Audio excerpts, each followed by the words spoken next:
Hello and welcome to this tutorial where we're going to have a look at the Crayta runtime dev tools, an amazing array of tools that you can use to help you debug any problems that might be going on in your game.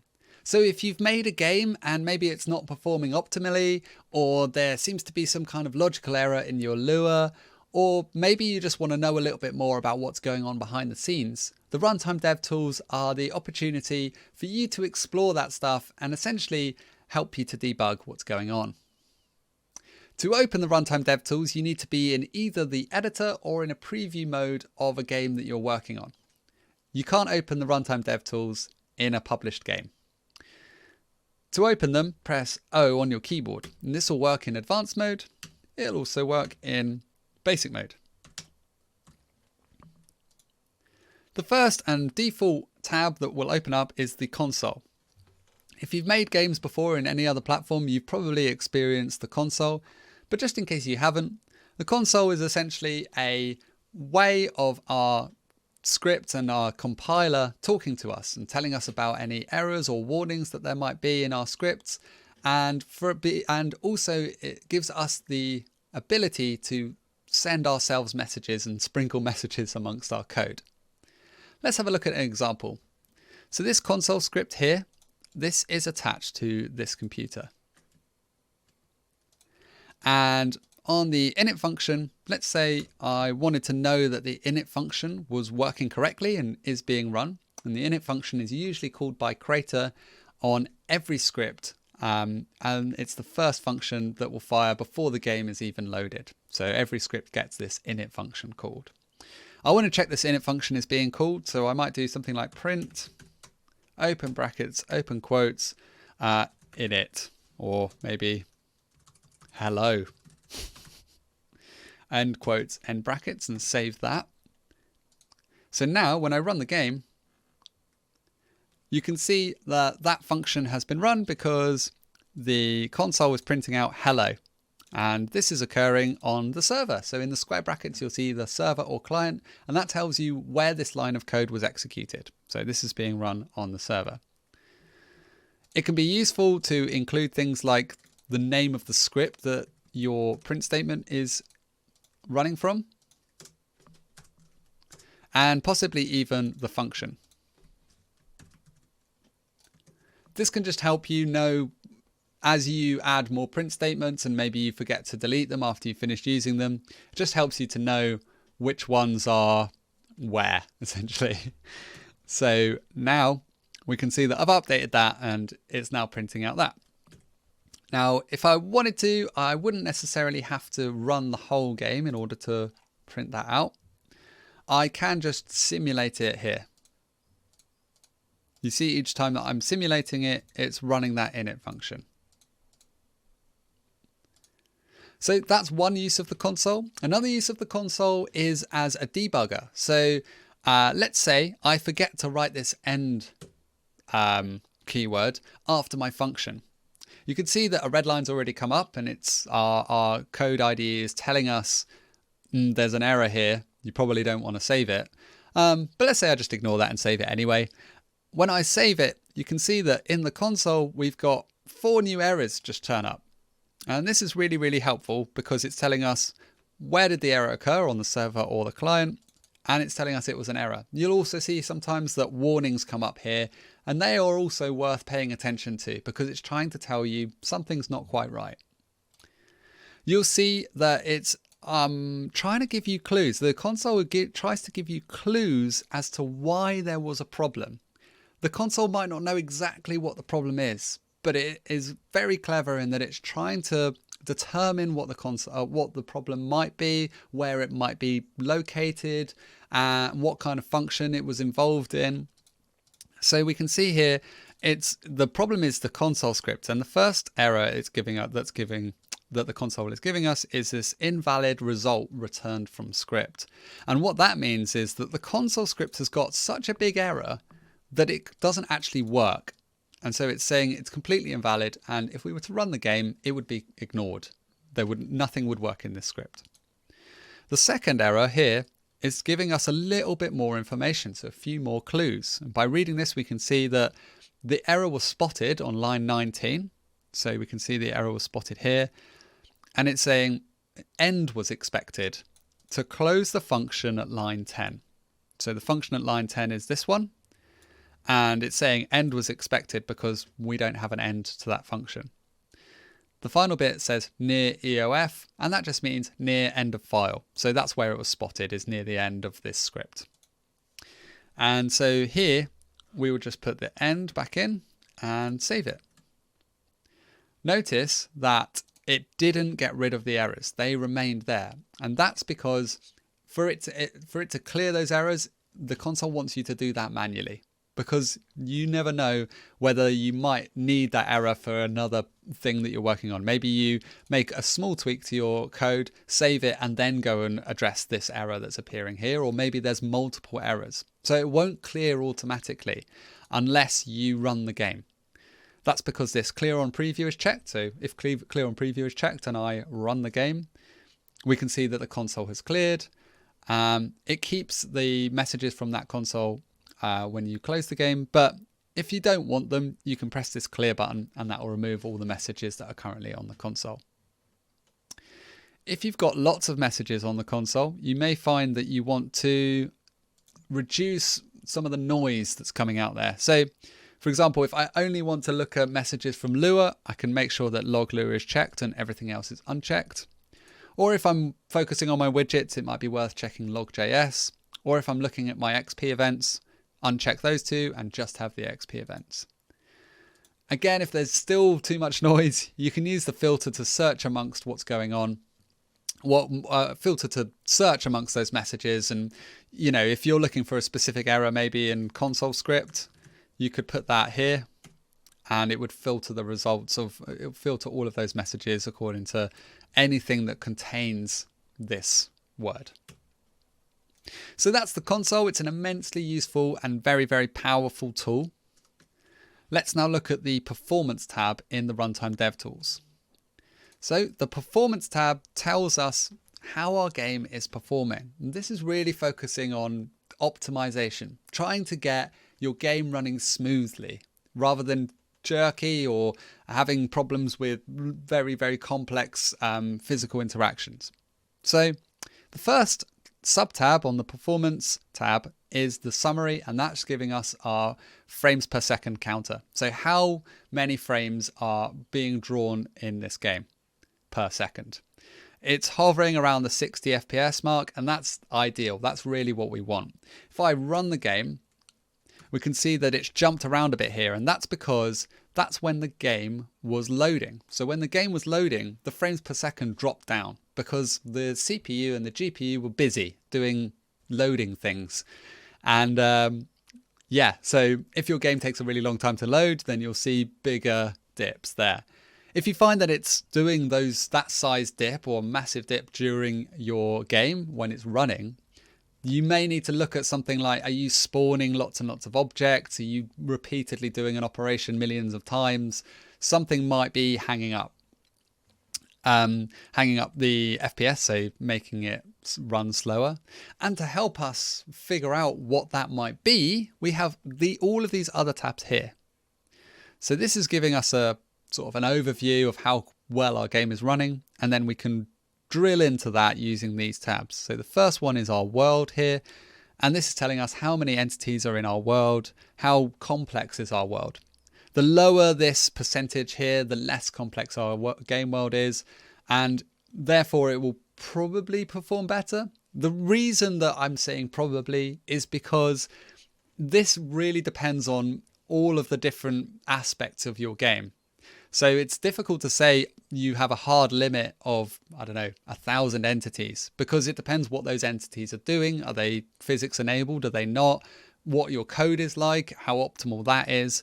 And also different versions of Crayta, as Crayta gets improved and worked on more, you may find that limits of where you thought you could have a certain amount of entities might shift and change over time. And so for me to say, this is a hard limit of entities here, might be irrelevant in just a few months' time. So just making sure that you're trying to keep this as minimal as possible to have the smoothest gameplay possible.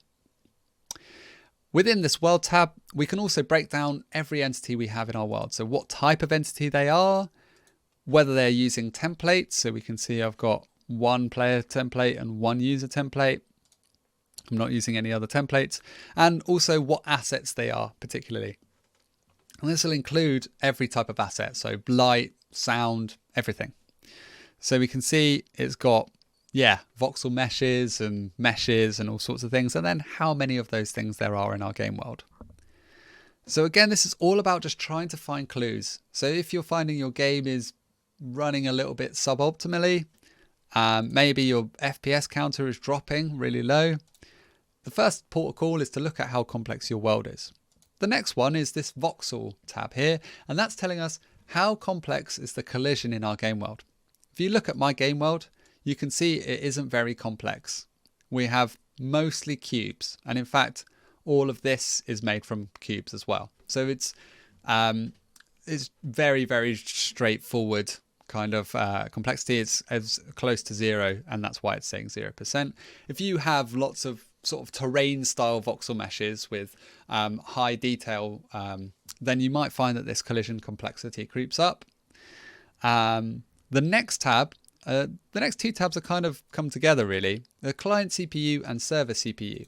And so these tell us recent operations that were performed, so recent Lua functions that were called on the client CPU and on the server CPU. You can see that here it's got local on button pressed and on button pressed, and this is because I'm clicking these buttons in the console. So here it tells us recent things that are, things that have occurred essentially. If I go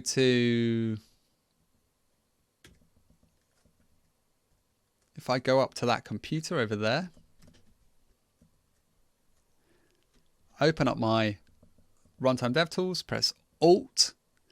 That will enable me to get this mouse cursor so I can switch between the tabs. And then go to the client CPU, press Alt again, so that now it's just that particular tab open on my console.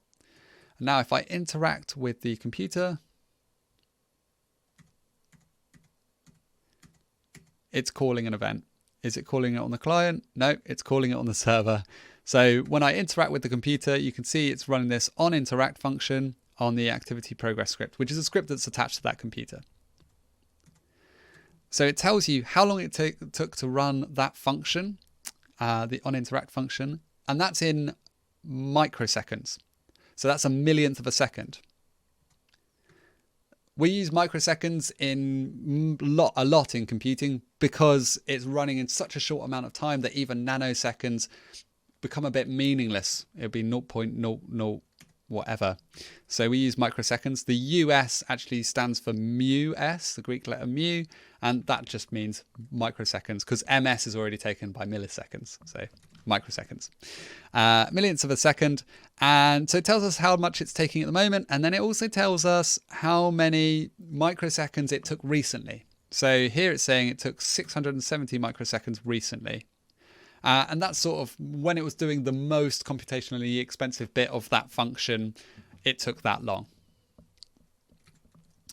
So that's functions that were called on the client CPU and functions that were called on the server CPU.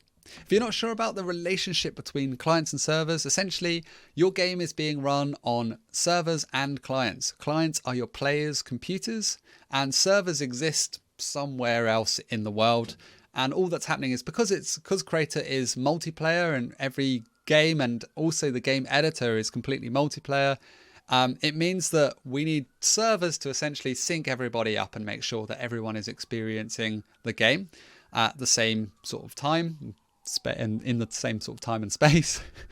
And so that's what the server is doing. And then the client CPU, that's really concerned with what's going on the player's computer, the player's computer itself. So there might be operations like animations and things like that only need to occur on the client CPU, whereas the server CPU might need to do things that the client CPU doesn't need to do, like sync everybody up and welcome new people from the lobby and that sort of thing.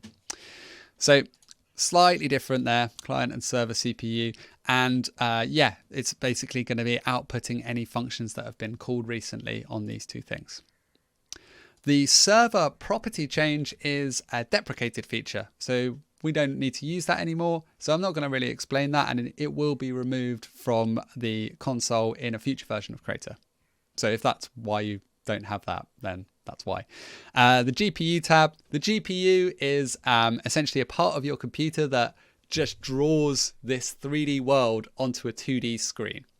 And so it takes all of this expensive 3D objects, cubes, lights, shadows, glass voxels that you can kind of see through, all of that stuff, and it puts it into just a 2D picture. So the more of that stuff that you've got going on, the more complex that is, the longer it will take your GPU to squash that into something that can render onto your screen. So if you've got lots of shadows, lots of lights, big lights that interact with each other as well, that all takes up a little bit of GPU time to compute that stuff. And so this tab, this GPU tab, is really about trying to tell you as a game developer how complicated your GPU setup is in your game. So here we can see my geometry is taking 1 millisecond, my post-processing, which is things to do with like filters and the bloom around the glow and that sort of stuff, that's taking just over a second as well. The translucency and things like that. So any glass or reflections and things like that. So yeah, that's the GPU tab, and it's trying to tell us maybe if our frame rate is dropping, maybe it's because the GPU, there's too much going on, lots of big lights, lots of shadows, etc., etc. So all of these sub-tabs here, all they're trying to do is just give you clues as to what might be the problem if your game isn't performing as you want it to. The final one is the UI tab, and that's to do with the widgets in your game, and it just gives you a breakdown of all the different widgets that you have on a player's screen and how complex they are as a percentage as well. So that's the performance tab in the runtime dev tools. Let's now look at the creator challenges and activities, which are both to do with XP events. Now, if you cast your mind back to the creator challenges tutorial, the creator challenges were really trying to encourage your players to do something, explore your game world and do something fun or slightly different that isn't to do with the main objective of your game. The activities was really trying to motivate your players to follow the correct path of the game. So if, for example, your game is a tycoon game, your activities would be all to do with buying and selling and that sort of stuff, whereas your creator challenge might be to, I don't know, find a secret place and read a book in there. Whatever. So I've got a couple of things in my game world. If I press this button over here, that's a creator challenge, and if I interact with that computer over there, that's actually an activity. So we can see those two tabs in action. At the moment, the creator challenges tab is opened up. So if I climb to the top of this section here and interact with the button, I complete that challenge, the little notification pops up, but also in my console it says I've completed it. 1 out of 1 means I fulfilled the criteria for that. If I needed to press it 10 times, then it might say 1 out of 10, 2 out of 10 every time I press it, 3 out of 10, 4 out of 10 until I complete it. So it just gives you the progress of that, which isn't always apparent because it's not coming up. The other thing is the activities. So let's switch over to the activities tab, interact with this PC here, press enter, and you can see how many times I've completed that activity. So 1, 2, and the number is just here at the end. So each time I interact with the computer, it does that. And so that is the runtime dev tools. It's worth exploring these. If you're making games, it's definitely worth having a look into these as a useful tool. If your game is having problems or you need to debug something, then they will be very, very useful. And I must urge you to open up the console and take a look if you're experiencing problems when you're making your games, whether those problems are to do with game logic, whether it's not performing as you thought it would, or whether it's to do with XP challenges. That's what the runtime dev tools are there for. I hope this was an interesting and useful tutorial on the runtime dev tools. If you do get stuck with any of your Lua coding, or your game is not behaving as you want it to, and you're banging your head against the wall and you can't figure it out, make sure to head over to our Discord and ask on the Lua help channel, or in Ask Anything if you're not sure the correct channel to go to. And members of our community and our development team will be on hand to help you out with any issues you might be facing there. I really look forward to seeing your games in Crayta.